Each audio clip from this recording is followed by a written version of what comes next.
ఇక్కడ మన దగ్గర పెట్టుబడులు పెట్టడం కానీ ఇటువంటి వాటన్నిటిని టార్గెట్ చేస్తూ ట్రంప్ మాట్లాడుతున్న పరిస్థితి చూస్తున్నాం. దీని మీద మనతో మాట్లాడడానికి రాజకీయ విశ్లేషకులు మామిడి గిరిధర్ గారు, అలాగే మరో విశ్లేషకులు ఫోరం ఫర్ లిబర్టీ వ్యవస్థాపకులు నల్లమోతు చక్రవర్తి గారు మనతో చర్చలో ఉన్నారు. మరి కాసేపట్లో founder chairman global Telangana association Kalavala Vishweshwar Reddy గారు కూడా మనతో జాయిన్ అవుతారు. ముందుగా చక్రవర్తి గారు నమస్తే అండి. నమస్కారం వెంకటేష్ గారు, బాగున్నాను sir, thank you very much.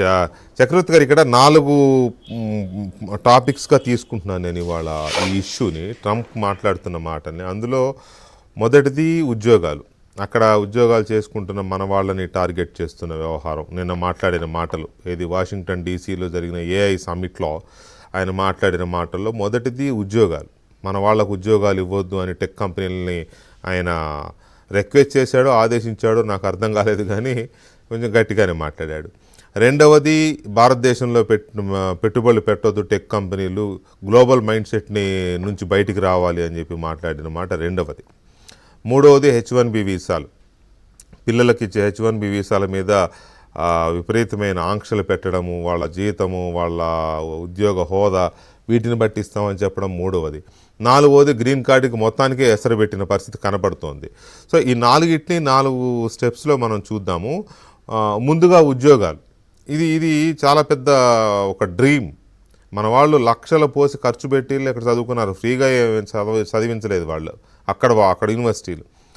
దాన్ని ఆయన ఎందుకు మన వాళ్ళని అంత తక్కువ చేసి మాట్లాడాడు అనుకోవాలి? ఏంటి ఆయన ఉద్దేశం ఏంటి? ఓకే, మొదటి విషయం, ట్రంప్ మన భారతీయులు ఒక్కరినే నేరో డౌన్ చేసి మన ఒక్కరినే విమర్శించడం కాదు, అందరి మీద నోరు పారేసుకుంటున్నాడు. కెనడా వాళ్ళ మీద ఇట్లాగే దురుసుగా మాట్లాడాడు. కెనడా అమెరికాలో ఒక రాష్ట్రం కావాలి అన్నాడు. గ్రీన్లాండ్ గురించి అట్లాగే మాట్లాడాడు, మేము గ్రీన్లాండ్ కలిపేసుకుంటామన్నాడు.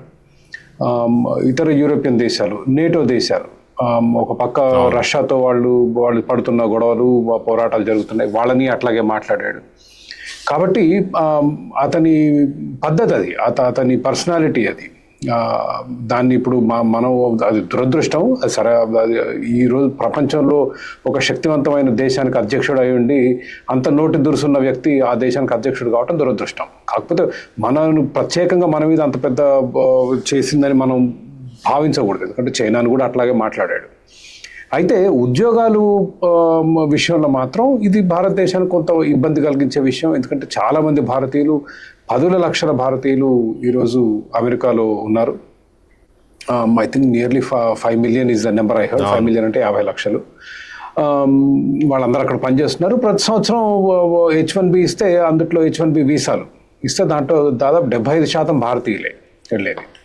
దీనివల్ల అమెరికాకు అపారమైన లాభం జరిగింది. ఏ విధంగా?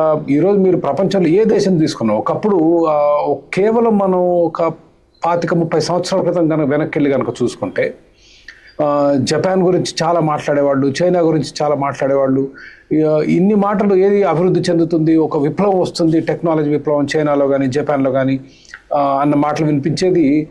మనం 25 సంవత్సరాలు దాటిన తర్వాత చూసుకుంటే ఈరోజు అమెరికా ప్రపంచంలోనే నెంబర్ 1. దానికి కారణం వాళ్ళ డైనమిక్ లేబర్ ఫోర్స్. అంటే ఇప్పుడు ఒక గూగుల్ అనే సంస్థను మీరు స్థాపించారు, మీరు చాలా వేగంగా దాన్ని విస్తరించాలి. వేలాది ఉద్యోగులు కావాలి, నిపుణులు కావాలి, మీకు అమెరికాలో దొరకట్లేరు. ఏమంటే ఇతర దేశాల నుంచి H1Bలో స్టూడెంట్ వీసాల మీద వచ్చిన వాళ్ళని ఉద్యోగాలు పెట్టుకునే అవకాశం ఉండేసరికి పుట్టగొడుగుల్లాగా పుట్టుకొచ్చాయి అమెరికాలో ఈ కంపెనీలు. ఈరోజు ప్రపంచంలోని అతిపెద్ద కంపెనీలు, యాపిల్ తీసుకోండి, అమెజాన్ తీసుకోండి, ఫేస్బుక్ తీసుకోండి, మైక్రోసాఫ్ట్ తీసుకోండి, గూగుల్ తీసుకోండి, టెస్లా తీసుకోండి, ఇట్లా లక్షల మందికి ఉద్యోగాలు కల్పించాయి. ఇవాళ ప్రపంచంలో అతిపెద్ద సంస్థలు అవి. ఎన్విడియా అనే సంస్థ అనే కంపెనీ ఈరోజు క్లోజ్ టు భారతదేశ జీడిపి, అంటే మొత్తం భారతదేశ ఉత్పత్తి $4 trillion. ఆ కంపెనీ మార్కెట్ క్యాప్ ఈరోజు $4 trillion టచ్ కాకపోతుంది. కాబట్టి అమెరికా విపరీతంగా లాభం పొందింది. మరి చైనా కానీ జపాన్ కానీ మీకు ఇదే తరహా ఇన్నోవేషన్ ఇంగ్లాండ్, యూకేలో కానివ్వండి, జర్మనీలో కానీ మనకు కనిపించదు.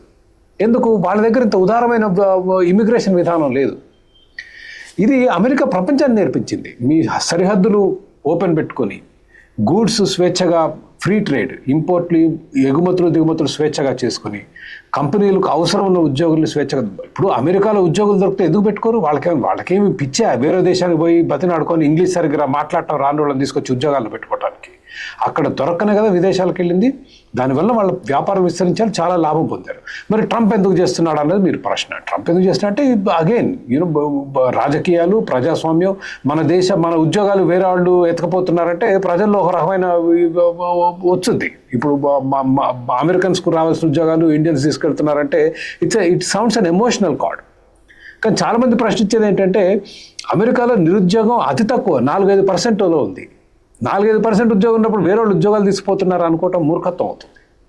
ఒకప్పుడు ఉద్యోగాలు అంటే మెక్సికో నుంచో ఎక్కడి నుంచో చిన్న ఉద్యోగాలు చేసుకోవడానికి వస్తే ఉద్యోగాలు పోయాయి అనుకోవచ్చు. ఏం high end jobs, skilled personal దొరక్క చేసేది. కాబట్టి ఇది పూర్తిగా ట్రంప్ మూర్ఖత్వం. అతను ఒక వ్యాపారవేత్త అయి ఉండి ఆర్థిక శాస్త్రంలో ఓనామాలు కూడా తెలియకపోవటం మన దురదృష్టం. అదే కదా కర్మ. అలాంటి వాళ్ళు వ్యాపారాలు చేస్తే అలాగే ఉంటుంది. రైట్, ఒక్క నిమిషం చక్రవర్తి గారు. గిరిధర్ గారు నమస్తే అండి.